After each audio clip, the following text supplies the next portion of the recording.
This is Mick Moloney here in Bangkok, Thailand, and I'm delighted to welcome you to our concert, Infinite Hope. And the name is actually taken from a Martin Luther King quote: "We must accept finite disappointment, but never lose infinite hope." So over the next 2 hours, you will be hearing and seeing performances from some of the finest Irish traditional musicians, singers and dancers in the United States and in Ireland, and indeed beyond as well. Well, the question might be, why a concert? Well, in every protest movement I know about or have ever been involved in, the arts have played a prominent role. Every oppressive regime I have heard of has a history of silencing, jailing, and sometimes executing its artists. And artists everywhere have a long history of speaking up when others choose to stay silent. There is nothing, of course, inherently political about singing a song or playing a reel or a jig and doing a dance, but when Irish and Irish-American artists come together in common cause to protest injustice and oppression, then that collectively is a loud and public shout out for human rights, dignity, and social justice for all our people in the United States of America and across the world at this time, particularly those who have been oppressed and marginalized, and yes, terrorized often on a daily basis. And why our music, song and dance? Well, these arts might enjoy a measure of privilege in today's world, but historically they came out of hard times. We Irish at home were colonized for many centuries and denied basic human rights, including the right to vote for most of that time. And at various times in our history, our music, song, dance, and poetry were banned from public performance or dissemination, often under penalty of death. We were forced to emigrate by poverty, famine, and persecution. And then, in our new home across the Atlantic Ocean, we often found ourselves very unwelcome visitors. So while we can never even begin to understand the horrors of black slavery, we can and should identify with suffering and bigotry, and also with the resilience and sense of purpose that can bring us beyond suffering to a better place in our society. So today, we stand shoulder to shoulder through our art with our oppressed black and brown brothers and sisters, and indeed fellow relatives, and I'm not just speaking metaphorically. My fellow colleague, fellow artist, and I would say blood brother, Leni Sloan, who will essentially be co-hosting this concert with me, drew my attention some decades ago to an extraordinary statistic that most Americans are not even aware of. It's the Harvard University study that cited the fact that 38% of African Americans have Irish DNA. 38%. Both Michelle and Barack Obama, just to take two prominent Americans, belong in that remarkable number. And then that begs the question, if 38% of African Americans have Irish DNA, then how many Irish Americans have African American DNA? In one sense, that does not matter, because we are all human beings and should enjoy equality and the same opportunities and rights. There is no room in our society, in our world, for racism or bigotry, none whatever. We begin our concert with a newly composed song written and performed by one of the most brilliant musicians and singers of our time, John Doyle, originally from Dublin, currently living in Asheville, North Carolina. So let the revels of solidarity begin.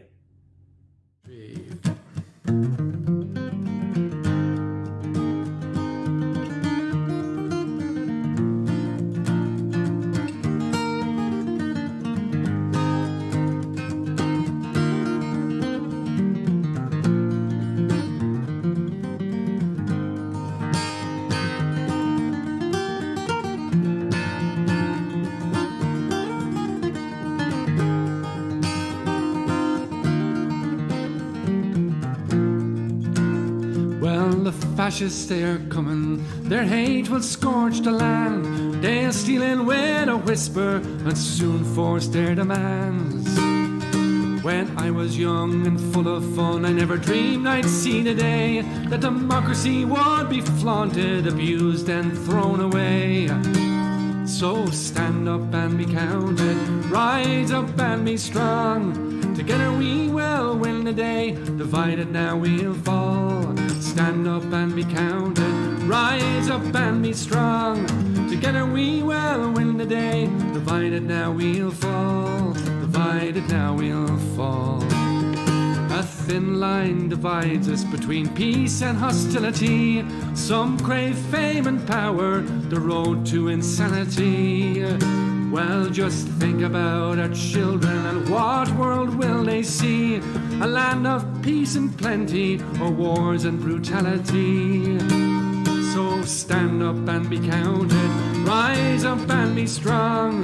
Together we will win the day, divided now we'll fall. Stand up and be counted, rise up and be strong. Together we will win the day, divided now we'll fall. Divided now we'll fall. Oh, there's a world of riches for everyone to share. It's not just for those fat cats, but people everywhere. Some may smile and shake your hand and tell you that they care, but the other hand's in your pocket, robbing you of your share. So it's stand up and be counted, rise up and be strong. Together we will win the day, divided now we'll fall. Stand up and be counted, rise up and be strong. Together we will win the day, divided now we'll fall. Divided now we'll fall. Well, they'd like us to call them masters or call them kings and queens, but they're just liars and racists, con men and petty thieves. Oh, hard times are a-comin', fascism's on the rise. Compassion is their enemy, there's hatred in their eyes. But unity will win the day. If we stick together, we'll be strong. We won't let hate defeat us, let's choose right over wrong. So stand up and be counted, rise up and be strong. Together we will win the day, divided now we'll fall. Stand up and be counted, rise up and be strong. Together we will win the day, divided now we'll fall. Divided now we'll fall.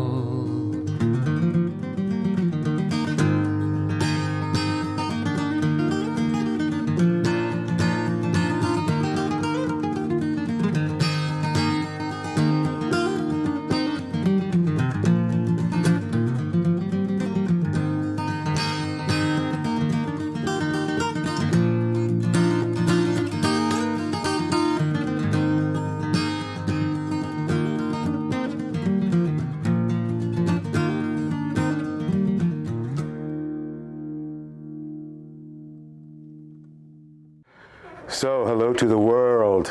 I'm Leni Sloan. I'm here in Lancaster, Pennsylvania, in the United States of America, and I want to say hello, Godspeed, and send solidarity to our friends around the world, around the globe, and especially in Ireland. I'm a board member of the African American Diaspora Network. I am the great-grandchild of Thomas Moore Sr. from Kilkenny, who was born in 1826 in Kilkenny and who sailed to America with his wife in 1846 to New York City. He was a political renegade, and he headed off to Minneapolis and St. Paul, where he had a son in 1861, my great-grandfather. Now, Minneapolis is the place where George Floyd was murdered, and so it's an irony that my history connects with that place.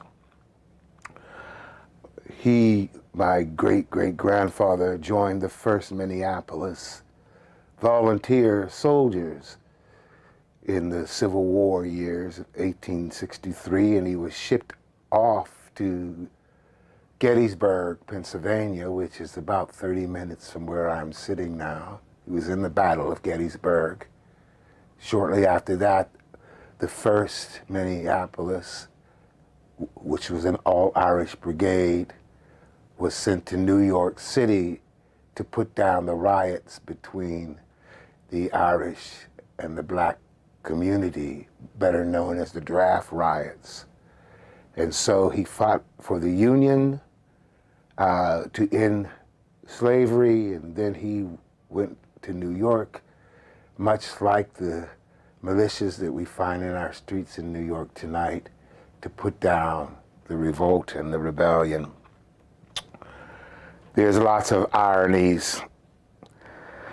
Another irony was that George, in his death and with his last breath, cried out to his mother, using his mother's name, "Mama, Mama." And it still burns in my mind that the image that his mother would be reaching out to him to lift him from that pain of his last breath. And so I wanted to share this poem to you by Langston Hughes. It's called Mother to Son. And it's to all the sons all around the world who are out in the street tonight protesting for equity, parity, and inclusion. And it's from all the mothers who are telling them not to give up. Well, son, I'll tell you, life for me ain't been no crystal stairs. It's been hard tacks and splinters and boards torn up and places where there was no carpet, where the floor was bare, but all the time I's been a climbing and a reaching and turning corners and sometimes going into the dark where there ain't been no light. So boy, don't you turn back. Don't you sit down on the steps. Don't you give up because you can't find a place to rest and you find it hard. Because, honey, I's still climbing. And life, for me, ain't been no crystal stairs. Hi folks, how you going? My name is Karan Casey and I was delighted to be asked to be involved in this project showing solidarity with the black community in America. This is a song called Freedom Never Falls from the Skies. This buffoon, he came down from his tower, well, he struts his stuff, yeah, he loves his power, and sucks all the air from every room.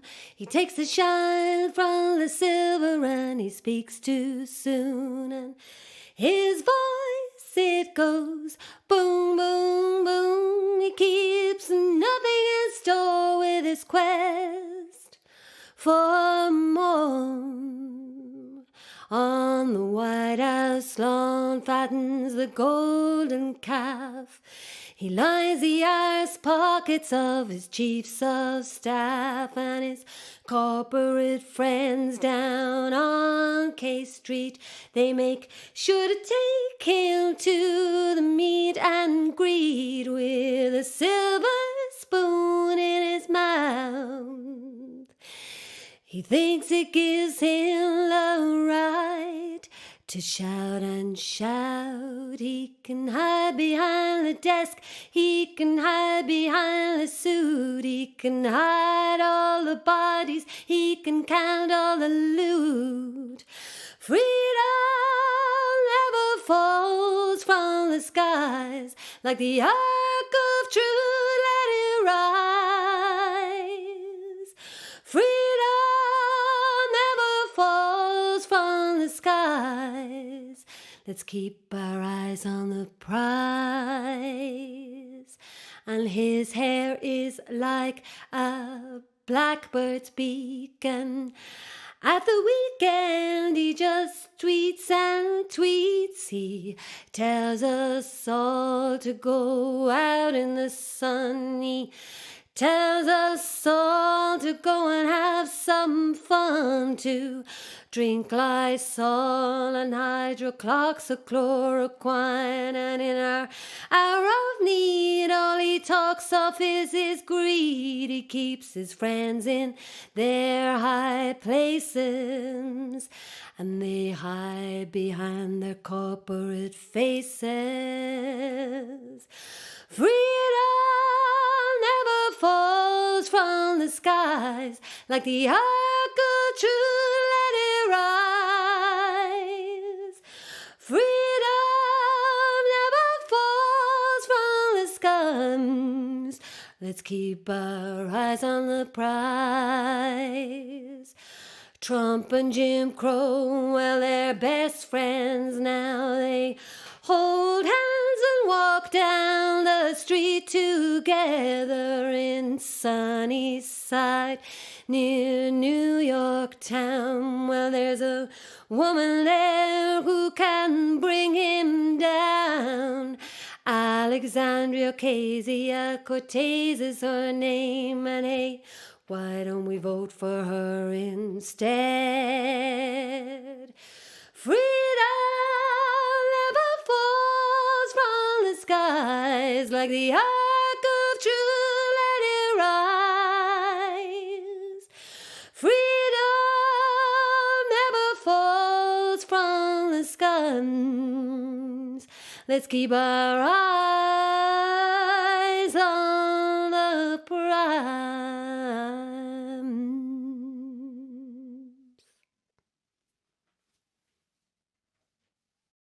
Hi, this is Tim Britton coming to you from Fairfield, Iowa, playing in solidarity with the Black Lives Movement. As Irish musicians, we have a wonderful opportunity to connect with each other on a level that transcends the struggle and strife that so many of us face on a daily basis. Certainly Irish music has played this role for millennia in rather adverse conditions. And I'd like to play you a couple of very old piping jigs, and these two are marches. And it's always struck me as interesting that a lot of the old marches are these beautiful, mellifluous, sweet jigs. And I always have this image of people marching in this beautiful spring day, and somehow, even though there's this concerted effort, there's also a sense of joy in life on a very basic level that goes beyond all the rest of it. So the first one of these is called Alstrom's March, and the second one is called the March of the Maguires.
This is Robbie O'Connell in County Waterford in Ireland, and this is a song I wrote back in 1990 called The Winning Side.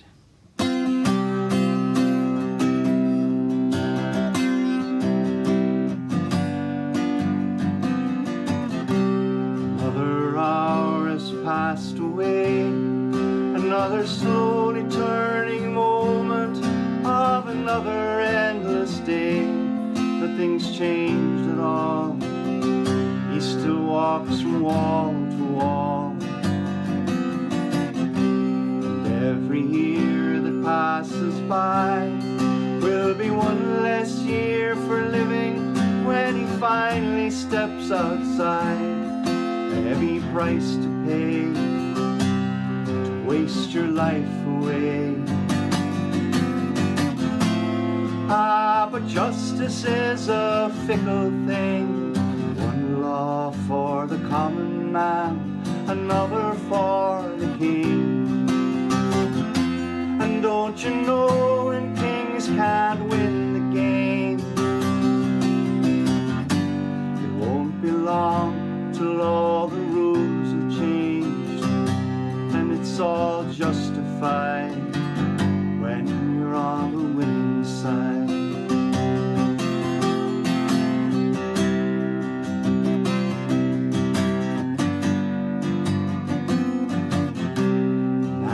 Stands in jail today who will become tomorrow's leader. That's how history often plays.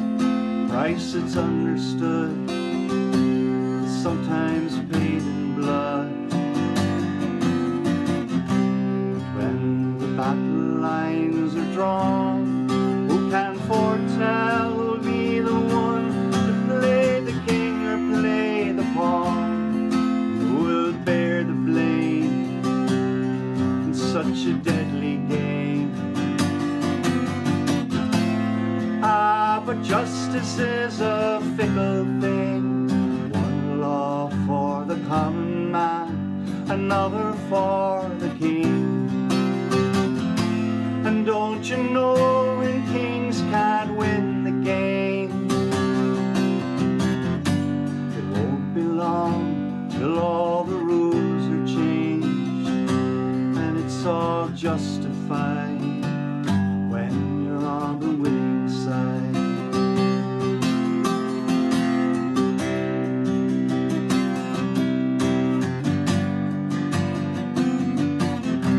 Even one day is too much time to be held without a charge, to be condemned without a crime. Cruel irony in the land of liberty. For when it comes to human rights, why is it always in some foreign land we choose to stand and fight? When will we realize what's right before our eyes? Ah, but justice is a fickle thing. One law for the common man, another for the king. And don't you know when kings can't win the game, it won't be long till all the rules are changed, and it's all justified when you're on the winning side. It's all justified when you're on the winning side.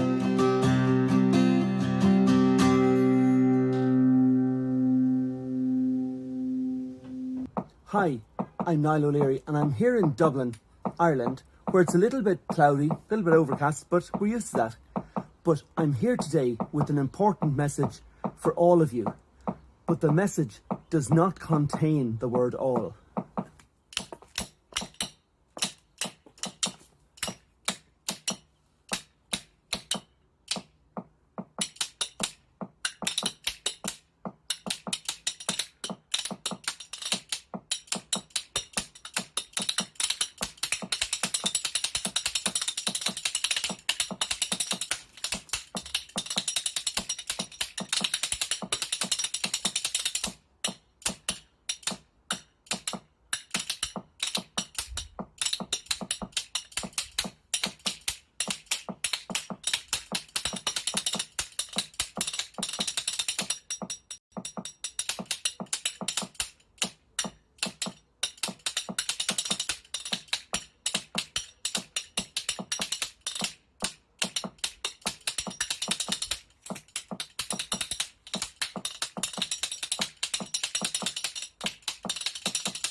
Black Lives Matter. I'm Liz Carroll, and I'm in Chicago.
Peace. Hello, I'm Gerry Timlin coming to you from Bethany Beach, Delaware, and I'm humbled to be part of this concert. Having grown up in Northern Ireland, I've seen discrimination, abuse of power, and social injustice firsthand. This must stop. And so, in solidarity with our black and brown brothers and sisters, I'm going to sing you a beautiful song written by Scotsman Alan Bell, A Parting Glass. When first we met, complete awkward strangers, we did not know if we could be friends. How soon we've come for to know each other, and now I know we will meet again. So here's to you and our time together. I'll share with you a parting glass, and I'll bid adieu with some smiles and laughter. Our time apart will be short and past.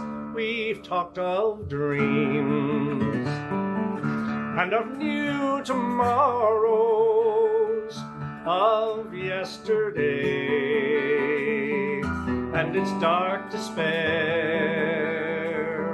We've had our share of love and sorrow, and now we part as friends who care.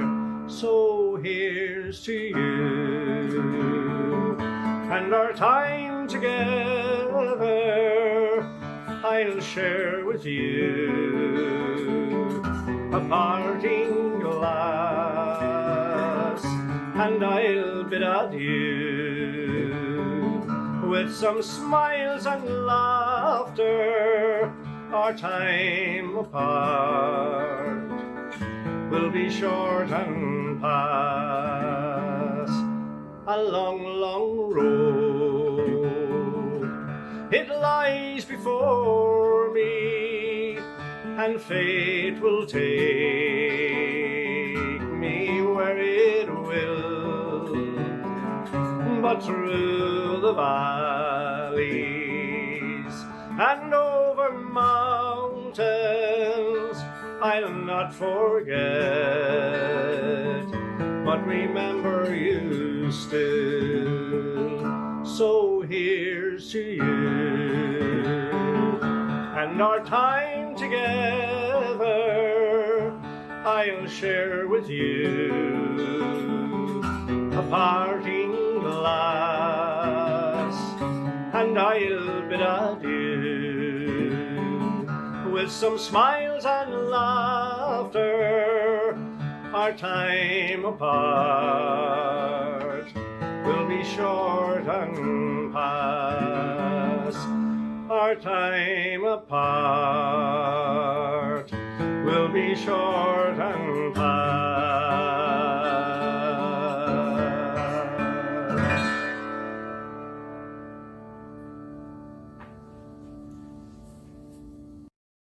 Hello, I'm Eve Telford and I live in Cove, County Cork.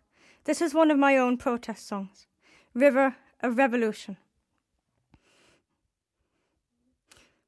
Who is that boy with the scarred eyes?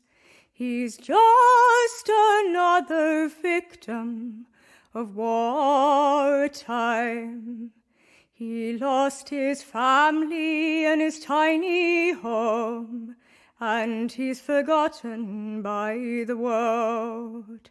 The soldiers who murdered his family are revered as heroes here.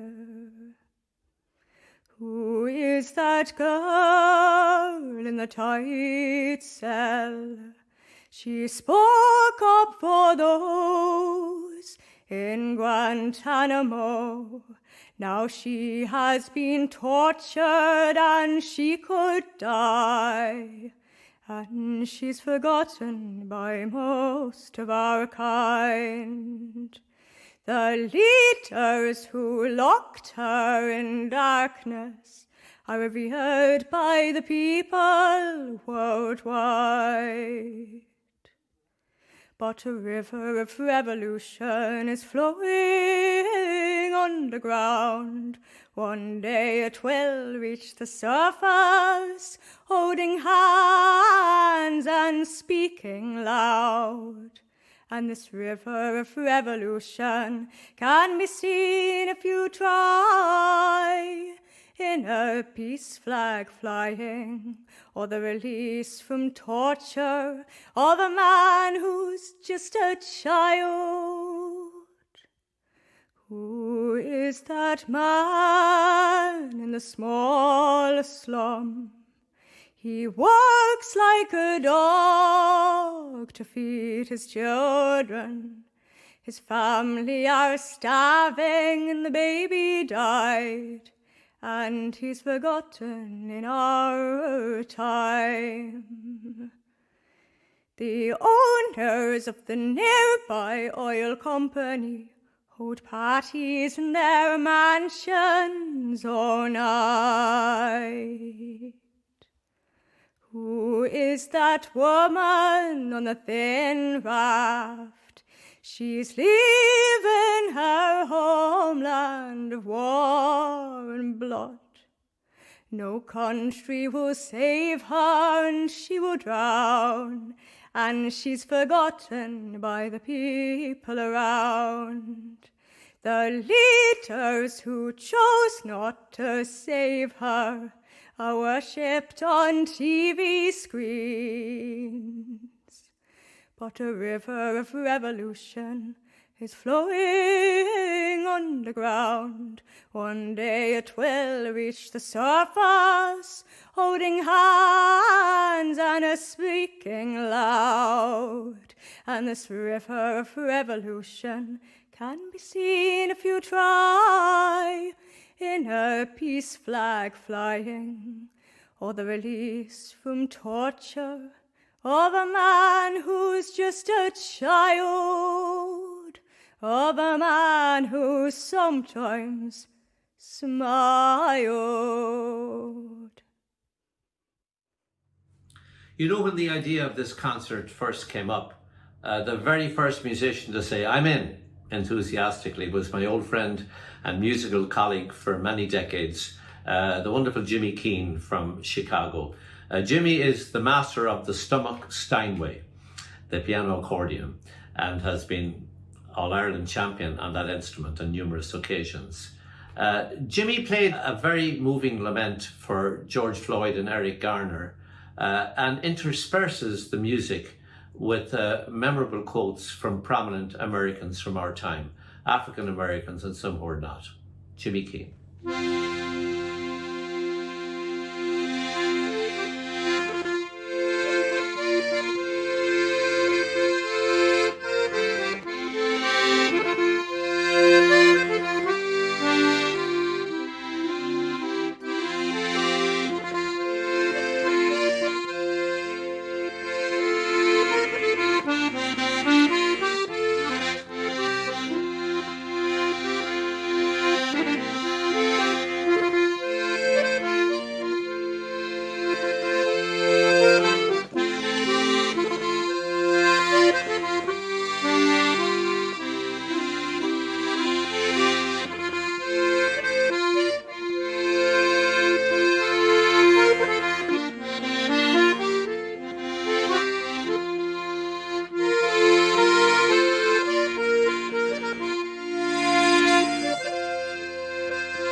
Hello everyone, I'm Joanie Madden, and I'm coming to you from my home in Yonkers, New York.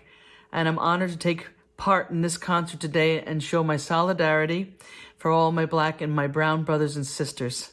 I have to say, the one thing I have always loved about Irish music is that people from all walks of life and ethnic groups have all come to this music for some reason, and everyone is welcome at the session. And I've invited a couple of great friends of mine to play, join me in a couple of reels that I composed. Gabriel Donahue is on piano. Gabe is all the way from Athenryan, County Galway, and now makes his home in Philadelphia. And also have the great Josh Dukes, all the way from Washington, D.C. area, and an All-Ireland champion. And Josh is an African-American. On percussion, I've invited Emedin Rivera, who's played on a number of my CDs. And Emedin is a Puerto Rican American, makes his home now in New Jersey. And also the wonderful Joe Dwyer, all the way from Brooklyn, New York. And Joe is an Indian Irish American and amazing dancer and a student of the great Donnie Golden. I hope this concert brings us a bit of healing and brings awareness to social injustices that should never, ever happen again, what happened to George Floyd and his murder. I also want to say I do stand with my blue brothers and sisters, and I feel that they deserve our admiration and respect. Don't let the actions of a few bad apples ruin the reputation of a police force that get up out of bed every day and go to work and put their lives on the line to protect all of us. Anyway, folks, thanks for letting me be a part of this. And I hope this horrible stain in our history is never repeated. I hope we learn from it, and I hope we grow from it, and we come out better and more aware and more decent towards our fellow citizens. We should never be judged by the pigment of our skin. We should be judged by our character. Thank you very much, and peace, everybody. 3, 4.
my name is James Keane. I'm originally from Dublin, Ireland.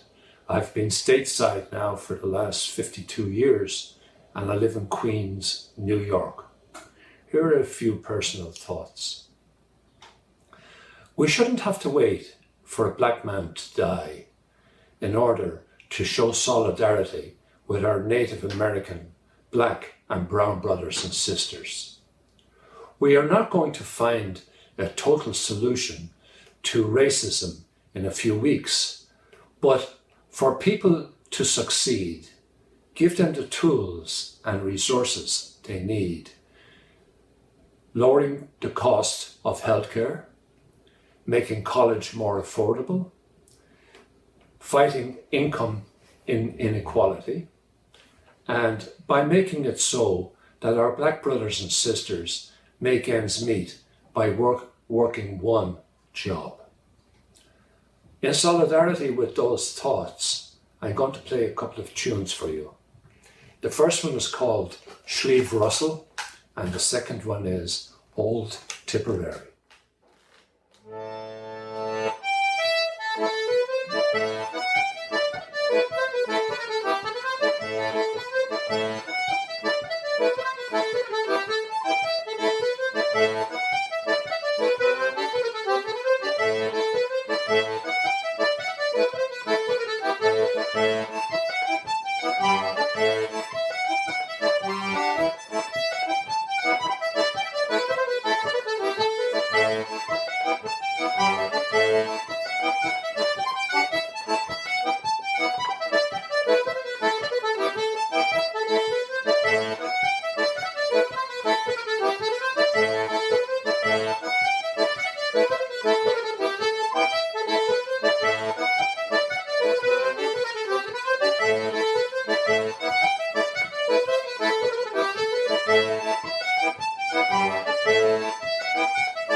I grew up in Ireland at a time when the police force were unarmed, and still to this day they are unarmed. The Gardaí Síochána, the custodians of the peace in the Irish language. And similarly, our neighbouring countries, Scotland, England, Wales, choose to go with unarmed police. It was quite a shock when I came to America 47 years ago and encountered the realities of a gun culture. And I'll never forget the day that I was first stopped while driving by the police, and I pulled over and the squad car pulled over behind me, and the officer got out and walked slowly to my car, and I lowered the window, and suddenly there was a gun 1 foot from my head. I found it positively chilling. And to this day, after all these decades, I still find it chilling when that happens. I cannot even begin to imagine what it's like for my brown and black brothers and sisters when they're similarly stopped. I'm going to read you a poem, and this was written by a person who lived in Philadelphia, as I did myself for 28 years. His name is Ross Gay. He got his PhD from Temple University, not too far away from Germantown, where I lived for most of those years. And here's a poem he wrote called Pulled Over in Short Hills, New Jersey, 8 a.m. It's the shivering. When rage grows hot as an army of red ants and forces the mind to quiet the body, the quakes emerge. Sometimes just the knees, but at worst through the hips, chest, neck, until, like a virus, slipping inside the lungs and pulse, every ounce of strength tapped to squeeze words from my taut lips. His eyes scanning my car's insides, my eyes, my license. And as I answer the questions 3, 4, 5 times, my jaw tight as a vice, his hand massaging the gun butt, I imagine things I don't want to, and inside beg this to end before the shiver catches my hands and he sees and something happens. I'd like to read another poem written by Ross Gay, and this is about Eric Garner. And as many of us know, Eric Garner died in a chokehold. He was asphyxiated by a member of the NYPD on July the 17th, 2014. His alleged crime was selling single cigarettes. And during the course of his death, he shouted 11 times, "I can't breathe." His death was ruled a homicide. And despite that, he was acquitted. And it took the NYPD 5 years to dismiss him from the force. A small needful fact is that Eric Garner worked for some time for the Parks and Recreation Horticulture Department, which means perhaps that with his large hands, perhaps in all likelihood, he put gently into the earth some plants, which most likely, some of them, in all likelihood, continue to grow, continue to do what such plants do, like house and feed small and necessary creatures, like being pleasant to touch and smell, like converting sunlight into food, like making it easier for us to breathe.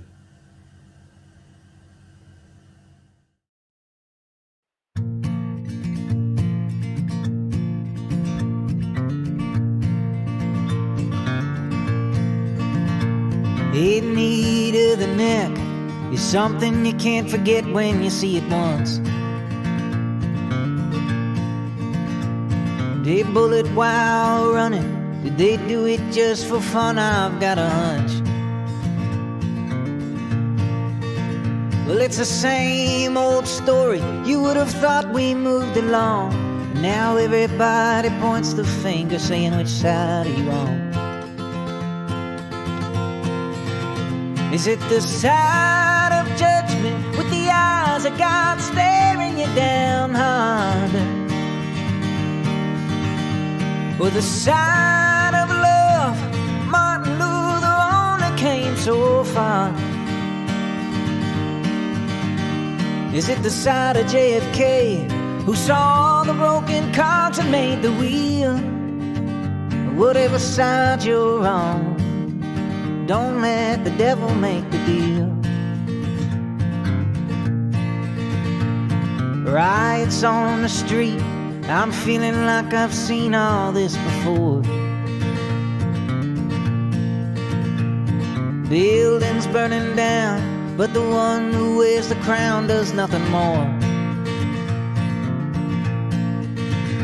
They're instigating enemies, turning every friend to foe. There's so many ways of thinking, which way will you go? Is it the side of judgment with the eyes of God staring you down hard? Is it the side of love? Martin Luther only came so far. Is it the side of JFK, who saw all the broken cogs and made the wheel?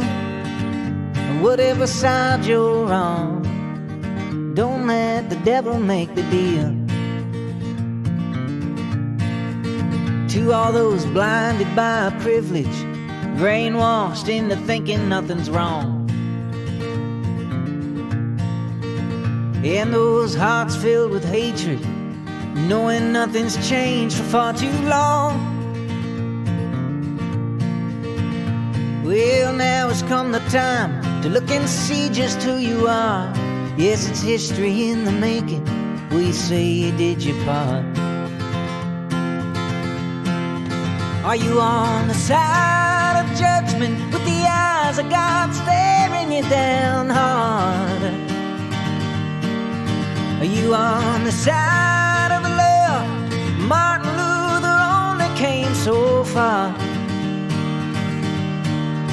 Are you on the side of JFK, who saw all the broken cogs and made this real?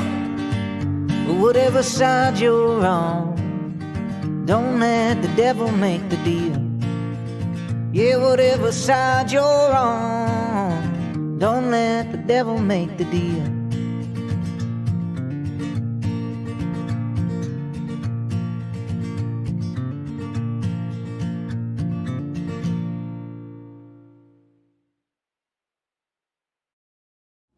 I'm Kieran Jordan in Boston, Massachusetts, sharing my voice and my dance in solidarity with Black lives and for racial justice and equality in the US and around the world.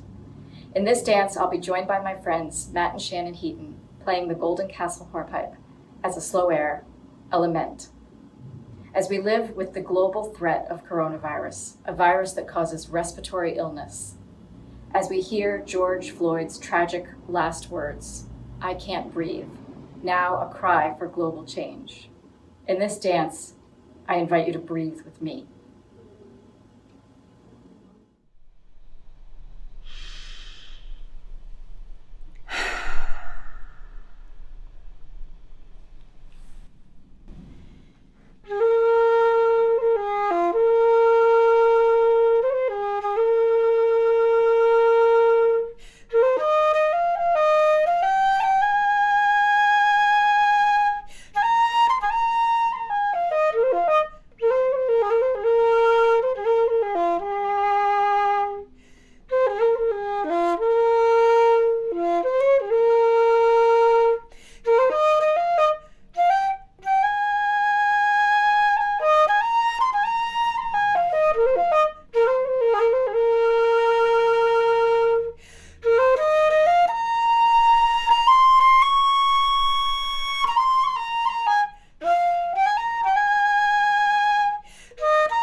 Good evening, folks. Welcome. My name is Donie Carroll, and I've been singing since the mid-60s, singing folk music and stuff like that.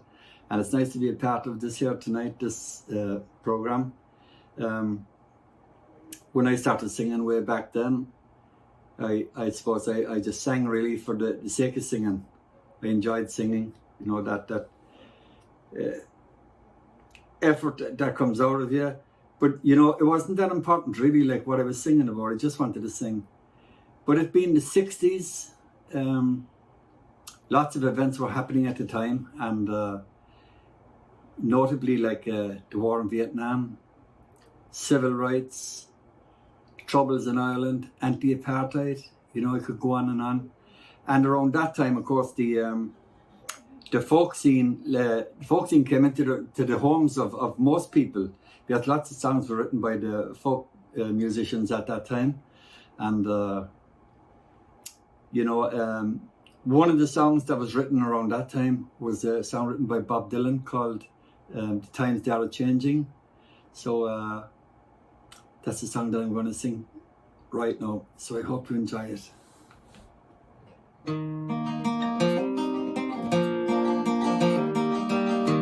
Come gather around, people, wherever you roam, and admit that the waters around you have flown, and accept it that soon you'll be drenched to the bone. If the time to you is worth saving, then you better stop swimming or sink like a stone, for the times they are changing. Come writers and critics who prophesize with your pen, and keep your eyes wide, a chance won't come again. And don't speak too soon, for the wheel's still in spin, and there's no telling who that it's naming. For the loser now will be later to win, for the times they are changing.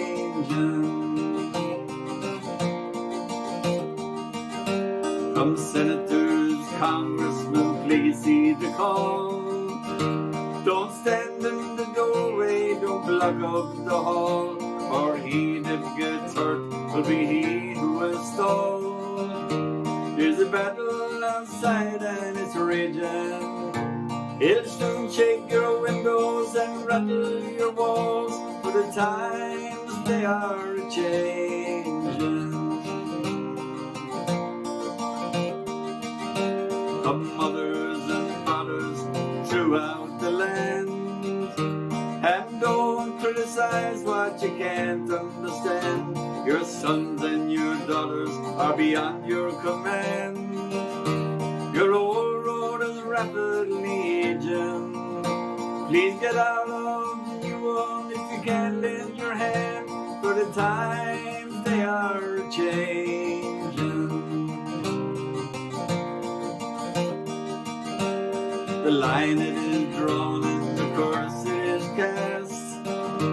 The slow one now will later be last, at the present now will later be past.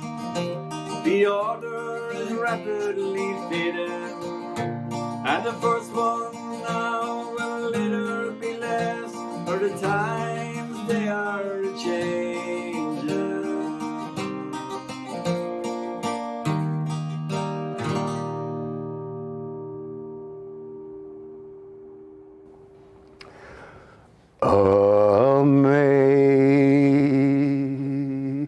Amazing grace, how sweet the sound that saved a wretch like me. I once was lost, but now I'm found. Was blind,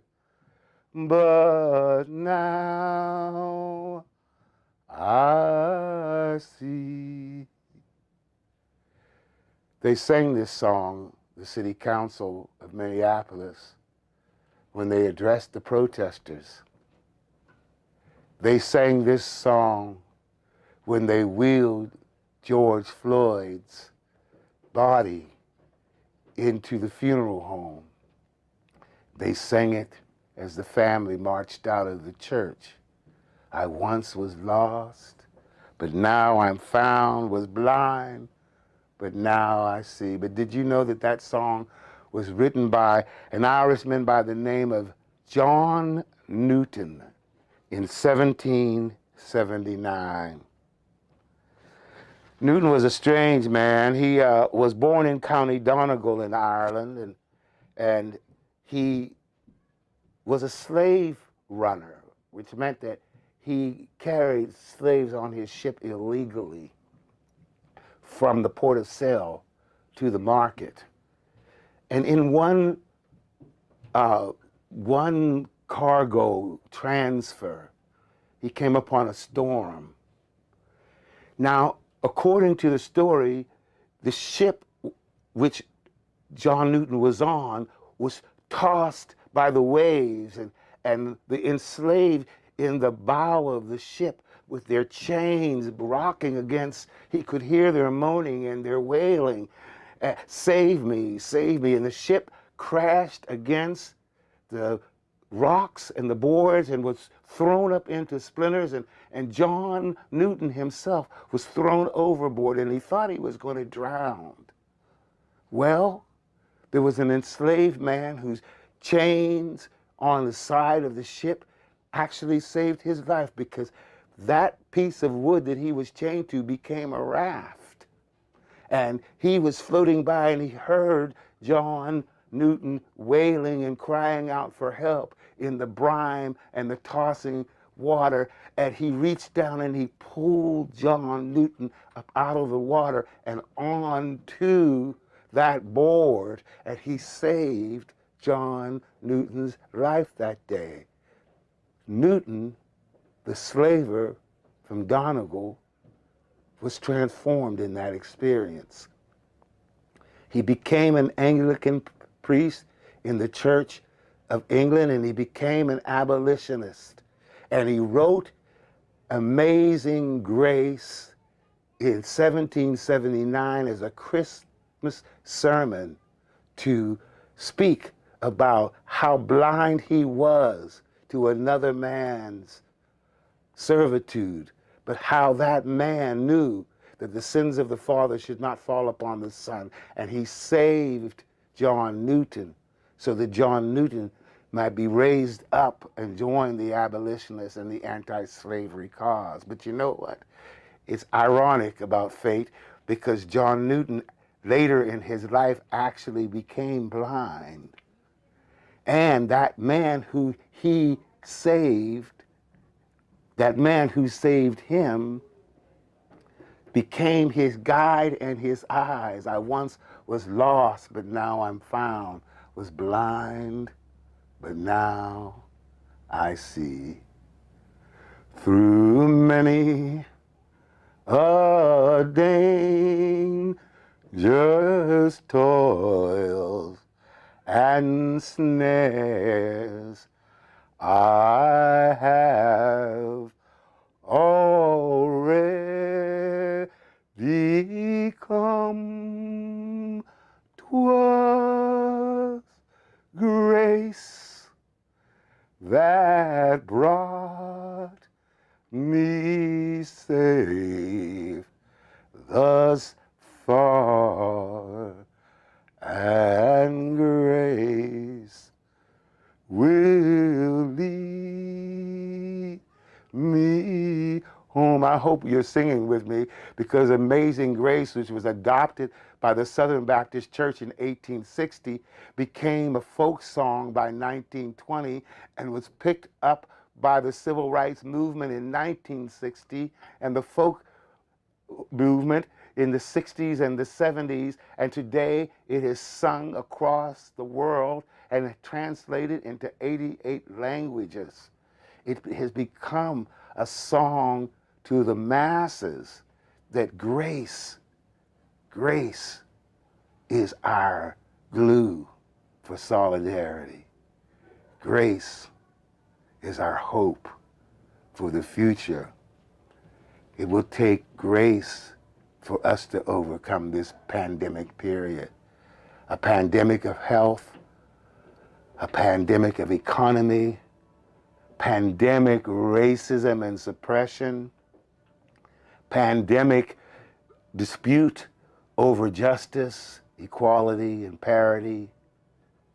I hope that we can knit ourselves together like a crazy quilt and that we can apply grace to this situation. So every time you hum Amazing Grace, think of John Newton and think of fate and providence saving him from himself. Think of the grace of that man who could have, should have, and would have let him drown had he not believed, had he not had a heart, had he not had humanity. Hi everyone, I'm Haley Richardson. I'm from North Carolina. First and foremost, I want to thank Mick for putting this whole thing together and asking me to be a part of it. Really honored to be among so many fantastic musicians who are using their voices and their instruments to show a sign of support and solidarity for the Black community at this time. Thank you to everybody who is contributing in whatever way you are, not just to this concert, but to the movement as a whole. It's a big time of education and learning for a lot of us, and it's really a privilege to learn about these things secondhand rather than experiencing them firsthand. And I'm really happy to contribute in a way that I find very near and dear to my heart, which is through music. And I think those of us who play music or just appreciate music know that it's a very powerful thing. So very happy to be a part of this, and I'm going to play something that I wrote for this specifically because I wasn't sure quite what to play, so I figured I'd just write something entirely new. So I hope you enjoy it, and I hope you're all staying well, and thanks so much.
Hello, my name's John Roberts. I live in upstate New York, and I'm honored to have been invited to join Irish musicians in support of our black and brown brothers in their struggle. Black Lives Matter. I sing mostly old songs. This one was written around 1850, a song of the history of Ireland, and it was printed and sold as a penny song sheet, sold on the streets of Belfast, sold on the streets of England. The copies that I've seen have been printed in England as well as in Ireland. It's a song that uses the metaphor of spinning, still in vogue today, and it's called The Wheels of the World.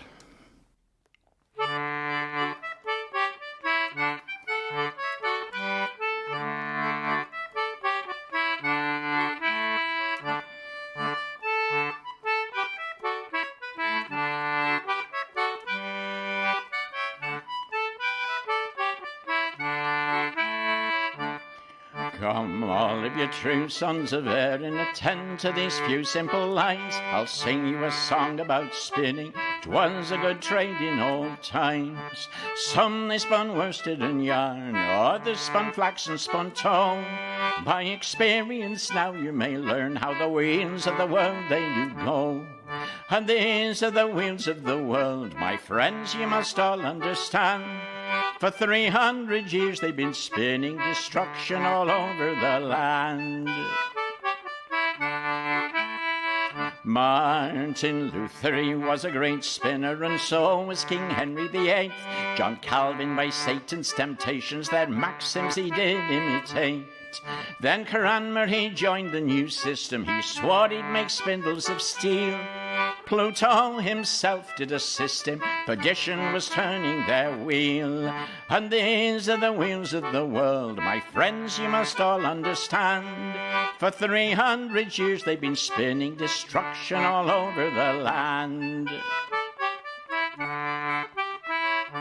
William Pitt, he was a great spinner, as also was Lord Castlereagh. They spun out a union for Ireland, to England they shipped it away.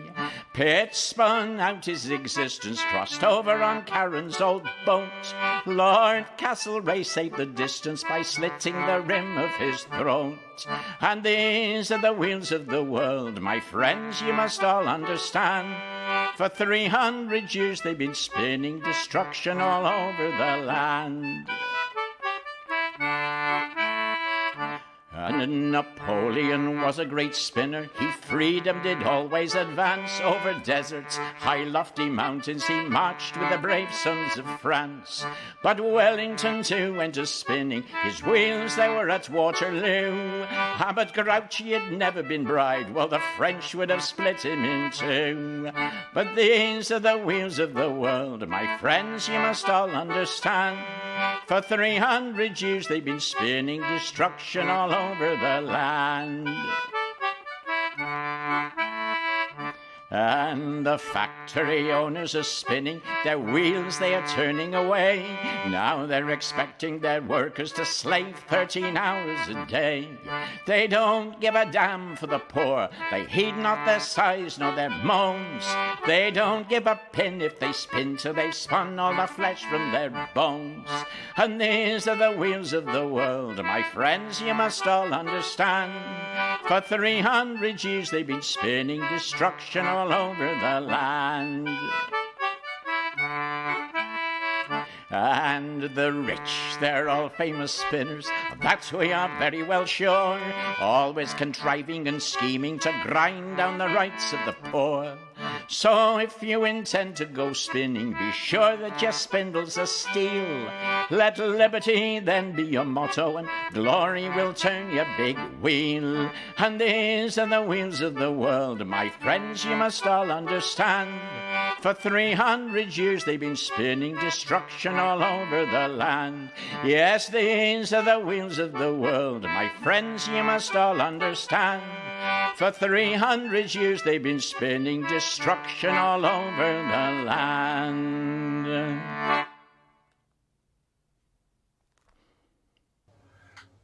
This is Kahiry Bess coming to you from Maplewood. Peace, love, and enjoy.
Hello, folks. This is Tony DeMarco from Brooklyn, and I'm here to play a tune for you in solidarity with the Black and Brown brothers and sisters and the situation at hand. And this is a little song called The Wind That Shakes the Barley, which has a verse in there that's very similar to their struggle right now. You can look it up on Google and check out the lyrics.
I'm Jimmy Crowley, and I'm in the town of Cove in Cork Harbour in the south of Ireland.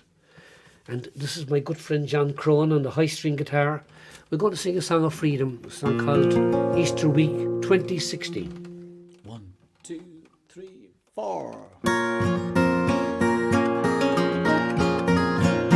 Easter Week 1916. I met a man in Saxville Street. Can you hear the firing down below? The sound of freedom, the GP Hall.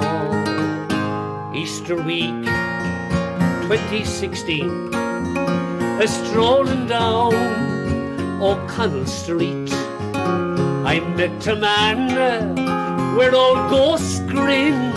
Said, son, we'll have to rise again. For what is freedom when all is lost? An English tongue, an Irish cost, and Cromwell's brood in the media, taking good care of Britannia.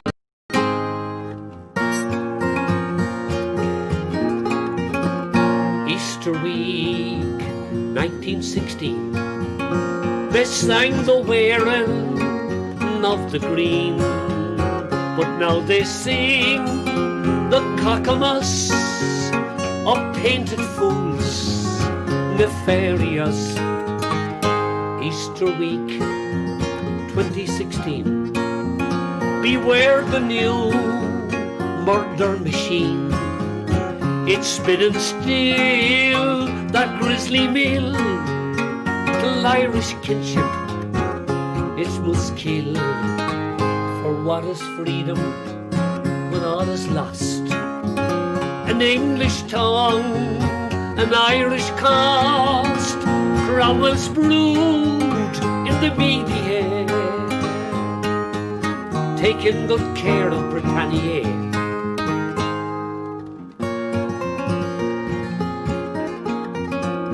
Easter week 2016.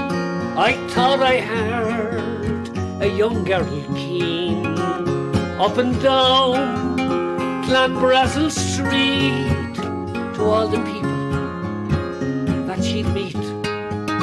Is Michel Erde, is Stuart McCush, Nilaunach Berma, Ere Muchlush, but noblemen and women too will come my honour to renew. For what is freedom when all is lost? An English tongue, an Irish cost, and Cromwell's brood in the media, taking good care of Britannia.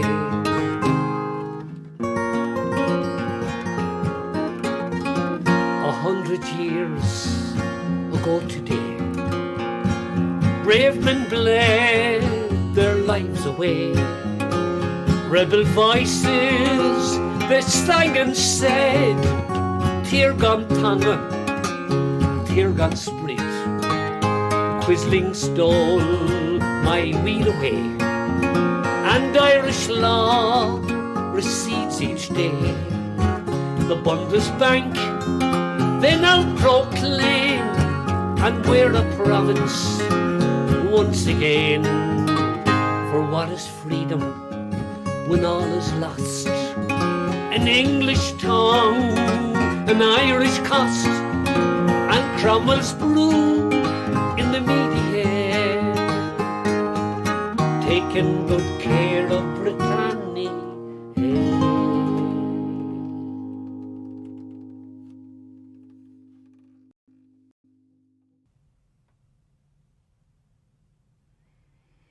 Those who died for liberty have heard the eagle scream.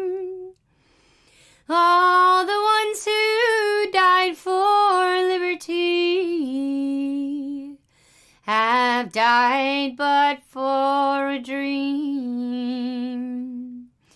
Oh, rise, rise, rise, dark horse on the wind, for in no nation on the earth more broken dreams you'll find. The flames leaped high, reached to the sky, and seared a nation's soul. In the ashes of our broken dreams, we've lost sight of our goal. Oh, rise, rise, rise,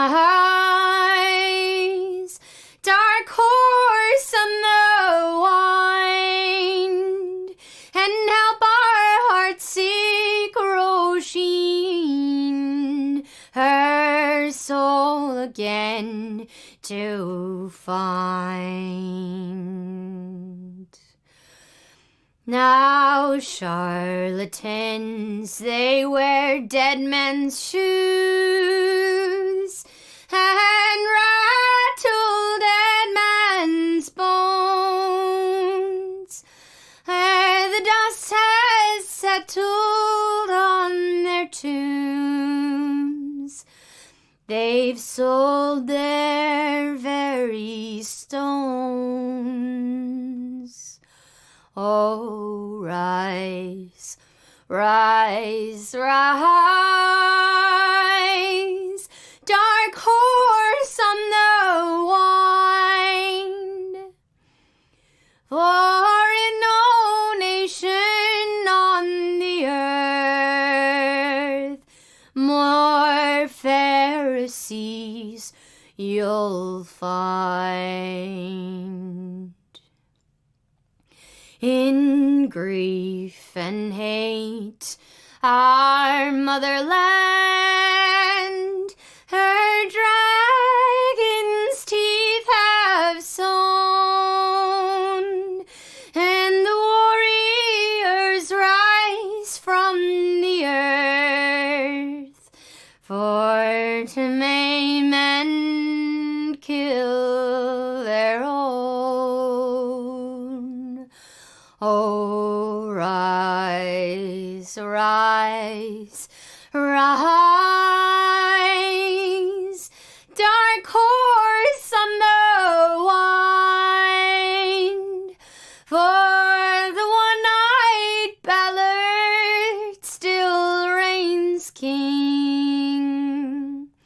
in our nation of the blind.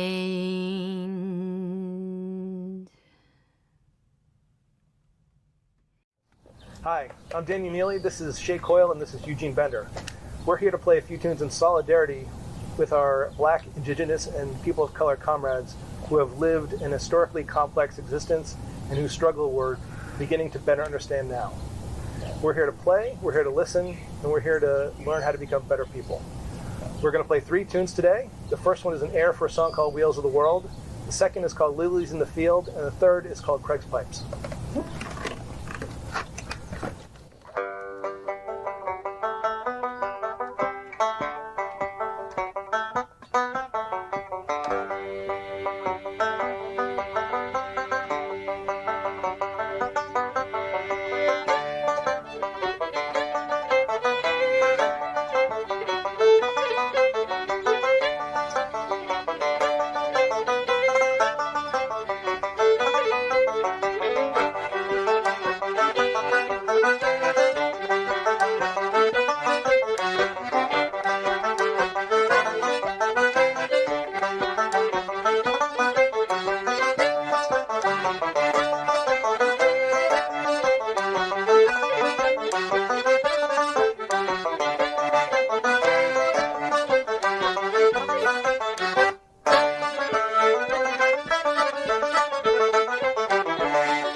Hi, I'm Jake James from New York City.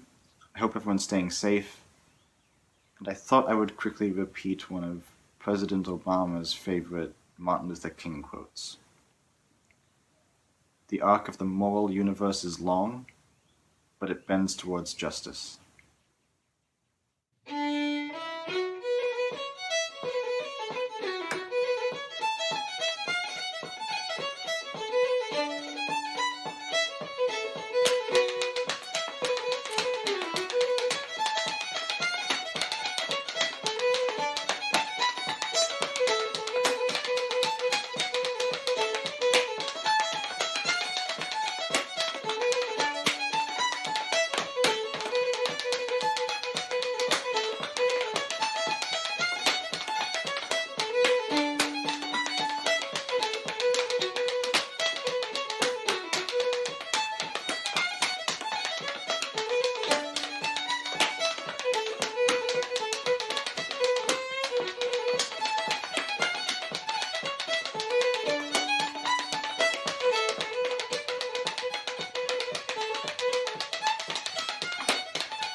After I came to America in 1973, I lived in Philadelphia for the next 30 years, and 28 of those years I spent in Germantown, an overwhelmingly African-American part of the city. And I saw the daily sight of white motorists rolling up the windows in their cars and locking the doors when they were driving through the hood. I became familiar with the daily indignities suffered by young black men, how when they went to a supermarket they were often followed around by security guards observing their every movement. Their mothers would tell them always to be sure and get a receipt for everything they bought and always have ID with them wherever they went. The list of daily indignities went on and on. I must say I enjoyed those 30 years immensely and was awed by the humour, warmth, and in particular the patience and tolerance of my African-American neighbours. In the early 1990s, I made my first trip to Montserrat, which is often known as the Emerald Isle of the Caribbean, and I was fascinated about that. I was curious about the Irish identity that the island was known for in general. And then when I went, I learned that most of the people there had Irish names and that we Irish had become slave owners there after originally being transplanted forcibly to the West Indies as indentured servants as far back as the 17th century. I learned that the so-called Black Irish of Montserrat were mostly not Irish at all, but African Caribbean people who had taken their Irish names from their masters because they had no English names of their own.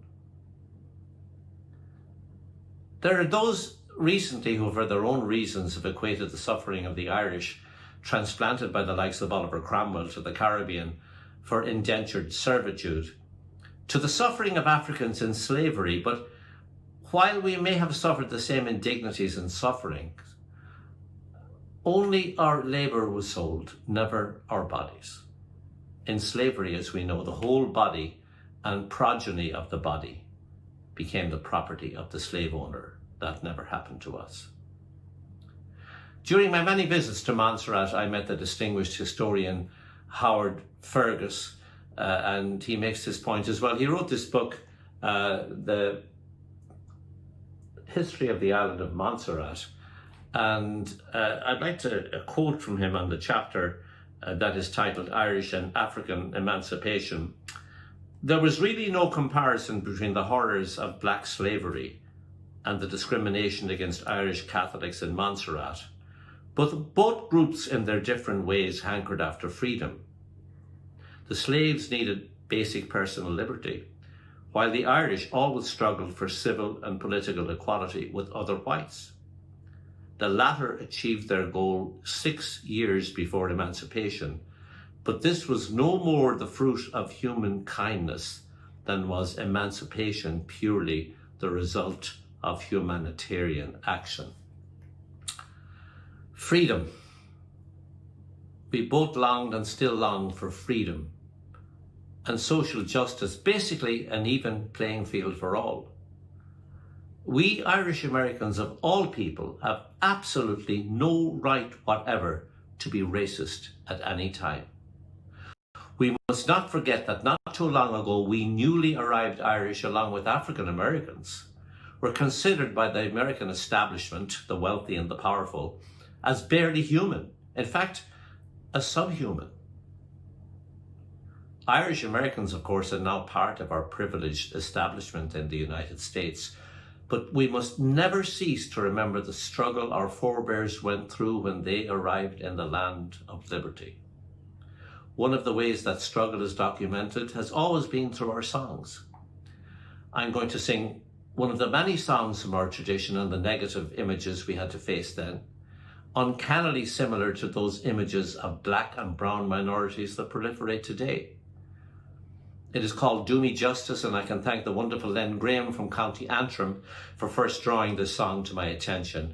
And joining me for this song, all the way from Italy, is the wonderful Athena Turgis. Hello everyone, Athena Turgis here in Tuscany, central Italy, together with all our sisters and brothers worldwide, united in our stand against racial discrimination and oppression. Over the last 20 years, I've been so fortunate to join Dr. Mick Moloney and the Greenfields of America in celebrating unique ethnic cultures and traditional art forms in many parts of the world. What strikes me the most while exploring cultural diversity is how we humans at our core share the same basic values worldwide. Dignity, self-determination, security, and leisure time to spend together. These are all prerequisites for many enduring forms of cultural expression. Artists can open the windows and shed light on the soul of our cultures. We can all create opportunities to listen, understand, and appreciate fellow human beings. I invite you all to open your windows with us and sing, play, or shout until our collective voices are heard. Well, here I am from Donegal, and I'm most discontented, for to see the way we're all put down and highly represented. For you see, it is a general rule to make part of the neighbour a fool. But never mind, we'll play it cool, and we'll stand up for old Ireland. Do me justice, treat me fair, and I'll not be discontented, and I'll not be laughed at anywhere, but highly represented. Now Mr. Punch in his literature, he treats us very badly, and when he draws his caricatures, he presents us very sadly. With crooked limbs and villainous face, he thus depicts the Irish race. We think it is a sad disgrace, and we say so in old Ireland. Do me justice, treat me fair, and I'll not be discontented, and I'll not be laughed at anywhere, but highly represented. When on the stage I do appear with a thumping big shillelagh and a ragged coat and tattered clothes, you'd think I'd come out gaily. With not a word of common sense, they don't care that they give offence, but they carry on at Pat's expense. Just let them come to Ireland. Do me justice, treat me fair, and I'll not be discontented, and I'll not be laughed at anywhere, but highly represented. They say we're dirty and lazy lot, but what's the use to grumble? For if they should enter an Irish cot, they're made welcome though it's humble. And in public works the country round, where'er hard work is to be found, in the railway tunnels underground, you'll find the boys from Ireland. Do me justice, treat me fair, and I'll not be discontented, and I'll not be laughed at anywhere, but highly represented.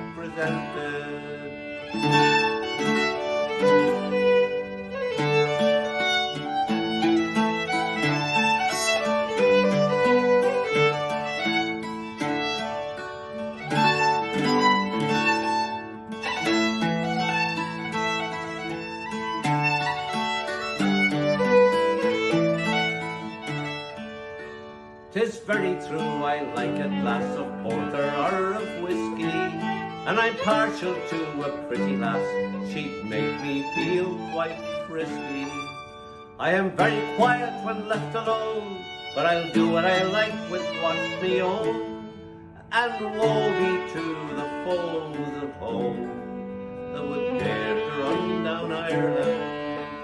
Do me justice, treat me fair, and I'll not be discontented, and I'll not be laughed at anywhere, but highly represented.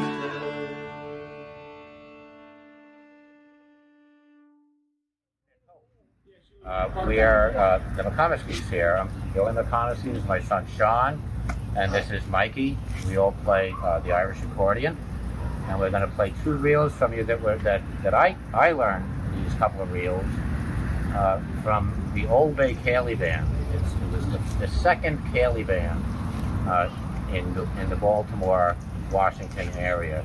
And in my opinion, it's the best Gaelic band. It's still really good. And the first tune is a composition of the great Chris Droney from County Clare. And the second one was found by Jim Egan, one of the great fiddle players here. And he lives down in Hamilton, right? Yeah. In Baltimore.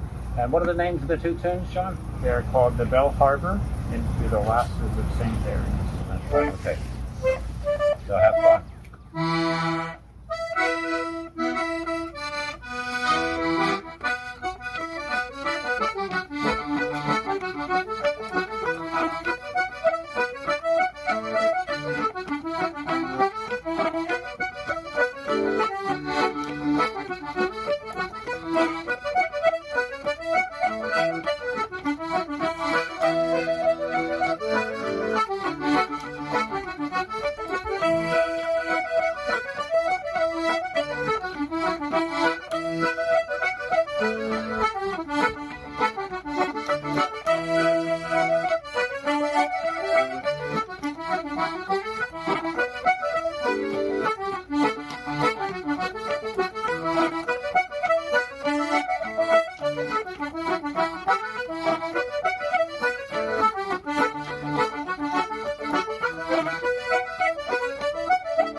Hi all, my name is Michelle Mulcahy and I'm joining you from Limerick in the southwest of Ireland tonight.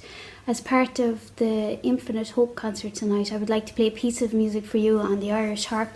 And this piece I composed a couple of years ago, which is called the Crone March. And I wrote this march, which is very much symbolic of hope after meeting the Crone community in Myanmar, who suffered decades of social injustice and oppression. And so tonight I would like to play this march, which is symbolic of hope, hope for this freedom from oppression and hope for social justice. And I stand with you all in solidarity tonight through one of the most powerful communicators of all, which is music.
My name is Tommy Sands, and I'm coming to you from Rostrevor in County Down.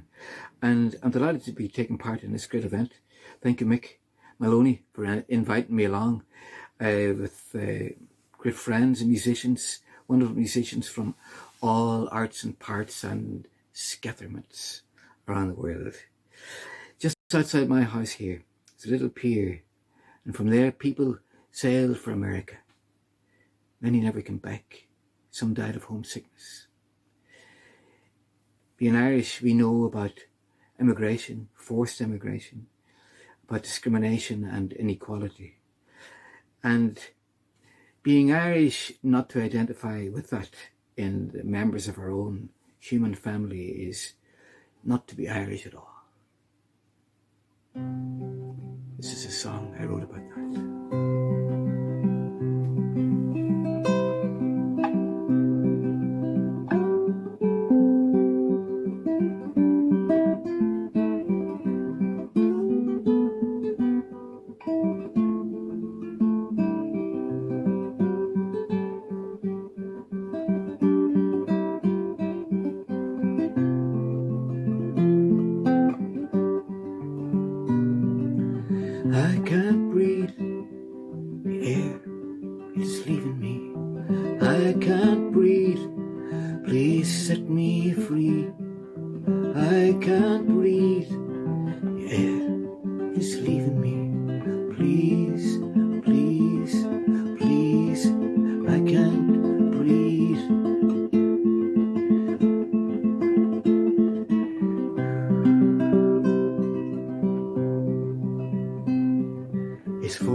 Justify greed, poisoning the air with the card ice of silence, so not to hear nor heed. I can't breathe, air, it is leaving me. I can't breathe, please set me free. I can't breathe, air, it is leaving me. Please.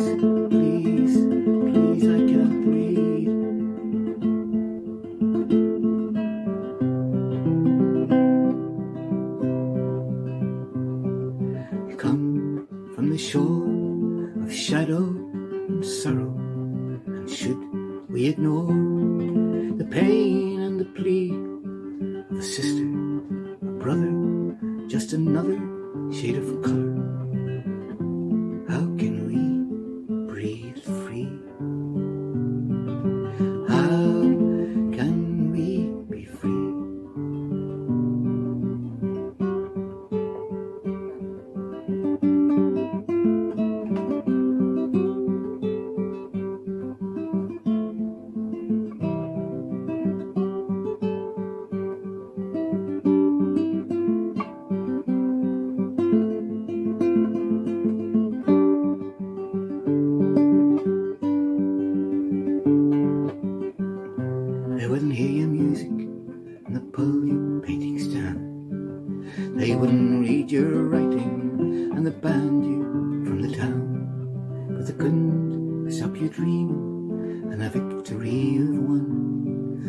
Sowed the seeds of freedom in your daughters and your sons. Your weary smile, it proudly hides the chain marks on your hands. We have bravely strived to realise the rights of everyone. And though your body's bent and low, a victory you've won. For you sowed the seeds of justice, your daughters and your sons. Your daughters and your sons. Your daughters and your sons. You sowed the seeds of justice, your daughters and your sons.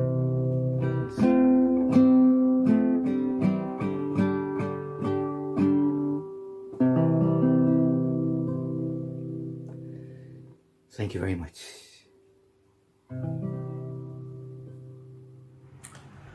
Well, we have nearly come to the end of our concert, and thank you all for watching and listening. Thanks to all my fellow performers who contributed so readily and so unselfishly to making this happen. You have all shown most eloquently that you are on the right side of history.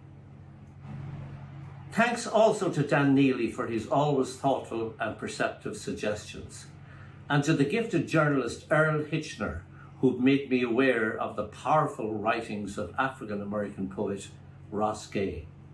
It was also Earl, writing in an Irish-American newspaper many years ago, who called all of us traditional musicians, singers and dancers an extended family.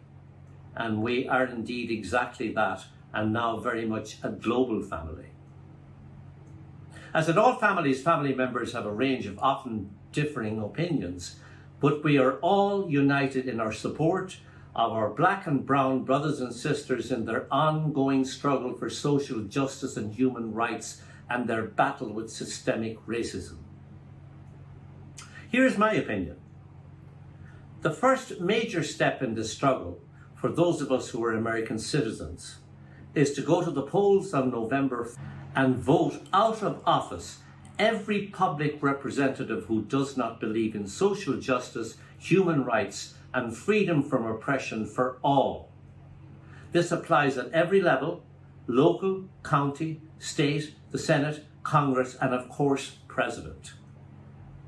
Voting our deranged president out of office will not be enough.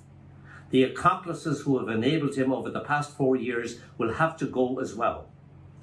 I am optimistic enough to believe that Americans at this moment, with so many people of conscience of all ages and ethnicities united in purpose, has turned a pivotal corner and is ready for major change. I hope that our strength and unity as artists can, in however small a measure, help in making this change happen. I will now hand over to Leni Sloan for his final comments, and the brilliant and magnificent Seamus Egan to close out Infinite Hope.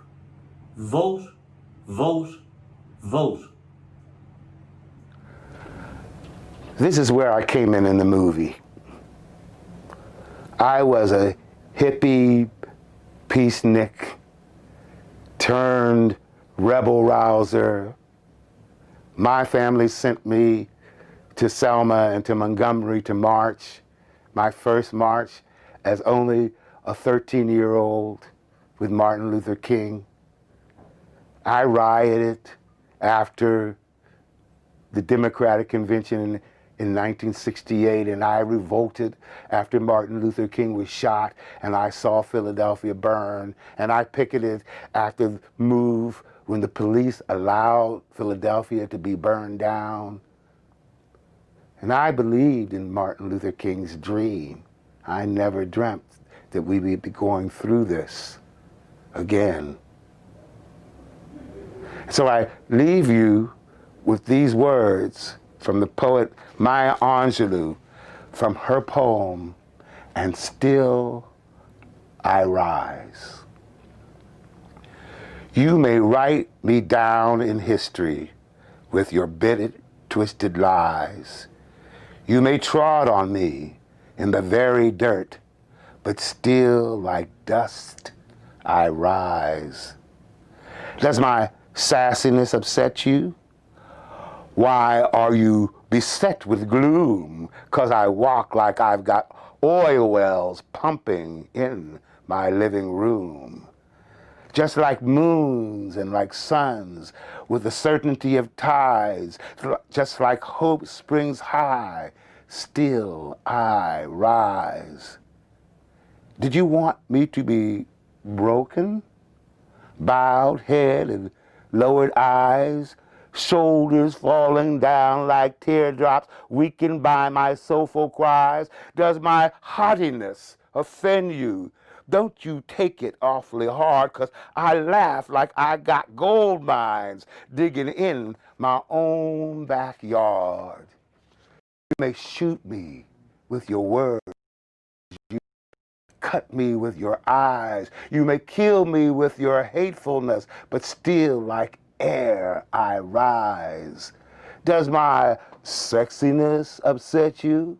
Does it come like a surprise that I dance like I got diamonds in the meeting of my thighs? Out of the huts of history's shame I rise.